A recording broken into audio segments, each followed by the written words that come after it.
اعوذ باللہ من الشیطان الرجیم، بسم اللہ الرحمن الرحیم۔ اب یہاں پر ہم چند نکات بیان کریں گے پارٹ 3 میں، ذرا غور سے سنیے گا۔ پوائنٹ 1، مخلوق کا خالق کی صفات میں شامل ہونا کفر و شرک ہے، خواہ خالق اور مخلوق کا فرق اعتقاد کیا جائے یا عدم الفرق اعتقاد کیا جائے۔ پوائنٹ نمبر 2، انکارنیشن وغیرہ کا عقیدہ کفر و شرک ہے، خواہ ڈیوائن نیچر یعنی لاہوت اور ہیومن نیچر یعنی ناسوت کا فرق کیا جائے یا عدم الفرق کیا جائے۔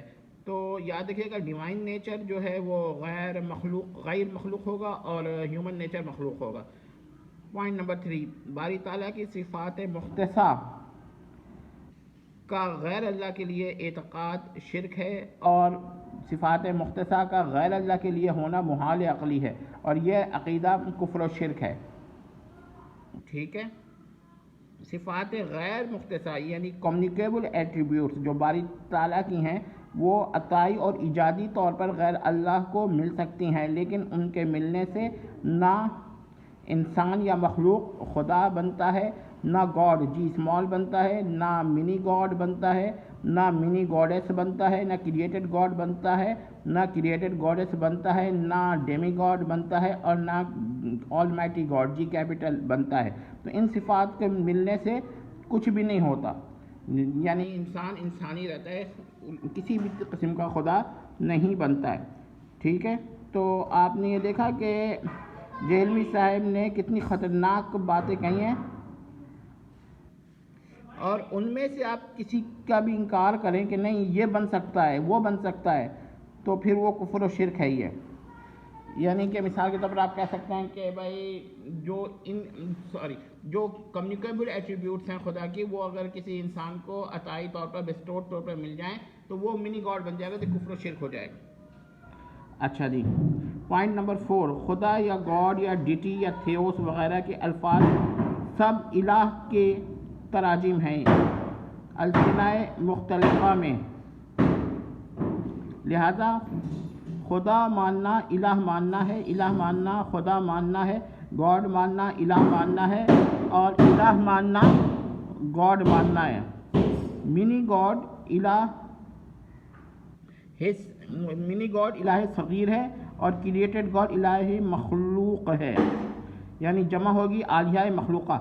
تو یہاں پر فرق پیدا کرنا قطعاً باطل ہے۔ جو لوگ یہ کہتے ہیں منی گاڈ کا عقیدہ جو ہے وہ کفر نہیں ہے کیونکہ منی گاڈ الہ نہیں ہے، تو منی گاڈ منی الہ ہے، یعنی کہ الہ صغیر ہے، اور اس کی جمع ہوگی آلیہ صغیرہ۔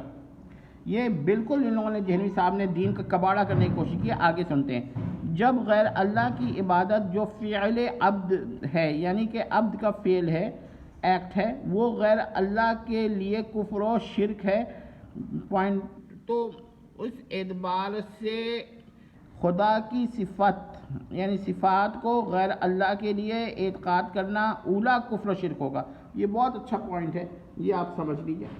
اب یہ پڑھتے ہیں، جب غیر اللہ کی عبادت جو فعل عبد ہے، یعنی عبد کا فعل ہے، ایکٹ ہے، وہ غیر اللہ کے لیے کفر و شرک ہے، اس کے اعتبار سے کسی کو خدا گاڈ کہنا کفر ہے، شرک ہے۔ یعنی کہ یہ بھی پوائنٹ نوٹ کر لیں، تو باری تعالیٰ کی صفات کے اعتبار سے کسی کو خدا یا گاڈ یا ڈیٹی وغیرہ کہنا اولا کفر و شرک، یعنی پرائمریلی کفر و شرک ہو جائے گا۔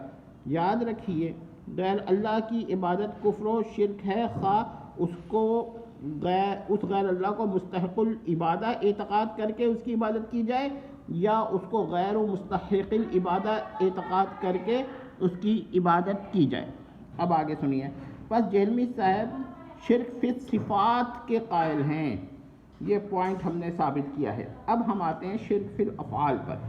شرک فی الافعال کی صرف 2 اقسام ہیں، سمجھ لیجیے گا، یہ پورا میں پھر دکھا دے رہا ہوں۔ شرک فی الافعال کی 2 اقسام ہیں، شرک فی افعال الباری اور شرک فی افعال العبد، یعنی ایسے افعال جن پر صرف باری تعالیٰ قادر ہے، مثلا کن کہہ کر کسی چیز کو تخلیق کر دینا، کریٹ کر دینا، یا اس محض ارادے سے ول سے کسی چیز کو تخلیق کر دینا، کریٹ کر دینا۔ تو ان افعال کو مخلوق کی جانب منسوب کرنا کفر و شرک ہے، ٹھیک ہے. یہ تو ہوا شرک فی الافعال الباری، ٹھیک ہے. یہ فرع ہے قدرت علی التخلیق کی، جو غیر اللہ کے لیے ماننا سراسر شرک ہے. اسی طرح کریشو ایکس نیہلو پر غیر اللہ کو قادر ماننا سراسر کفر و شرک ہے. لیکن جہلمی صاحب اس شرک فی صفات کے قائل ہے، اور شرک فی الافعال کی ایک قسم جو ان کی فرع ہے اس کو بھی شرک نہیں مانتے. تو یہ متفرق کر رہے ہیں اور یہ چیز جائز نہیں ہے. یعنی کہ ایک شرک فی صفات ایسی ہے جس پر ایک شرک فی افعال متفرع ہے، تو متفرع ہونے سے وہ شرک ہو جاتا ہے. لیکن جیلمی صاحب دونوں کو شرک نہیں سمجھتے. اچھا جی، لیکن شرک کی ایک قسم ہے شرک فی افعال العباد.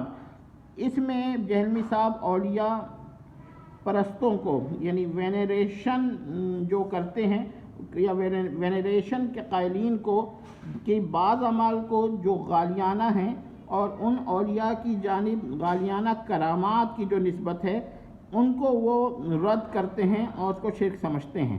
لیکن یہ بھی یاد رکھیے گا کہ وہ شرک تو سمجھتے ہیں مگر ان کو اس شرک کی وجہ سے کافر نہیں کہتے.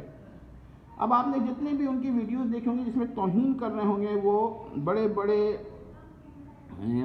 اولیاء کی اور ان کی جانب کرامات جو منصوبہ ہیں ان کو مسترد کر رہے ہوں گے، تو ان سے پوچھیے کہ بھئی ایسا شخص کافر ہوا کہ نہیں ہوا، تو وہ کبھی نہیں کہیں گے کہ کافر ہوا. تو پھر اتنی شدت سے کیوں وہ کر رہے ہیں؟ یہ جہلمی صاحب کا ایک عزم ہے. وجہ بتا دیتا ہوں.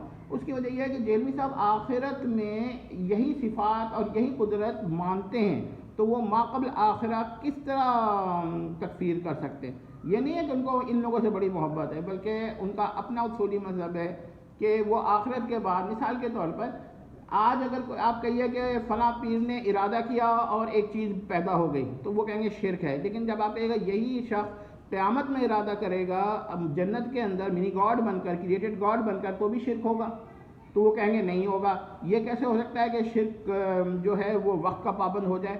تو مسئلہ یہ ہوا کہ وہ کیونکہ ادھر بھی شرک نہیں مانتے ہیں تو ادھر بھی شرک نہیں مانتے، صرف یہ اس کو یہاں ممنوع سمجھتے ہیں. لیکن کیونکہ وہ تھوڑا سا بیان کر دیں کہ یہ ممنوع ہے تو ان کے ساری طریقہ رک جائے، اس لیے وہ یہ کام کر رہے ہیں.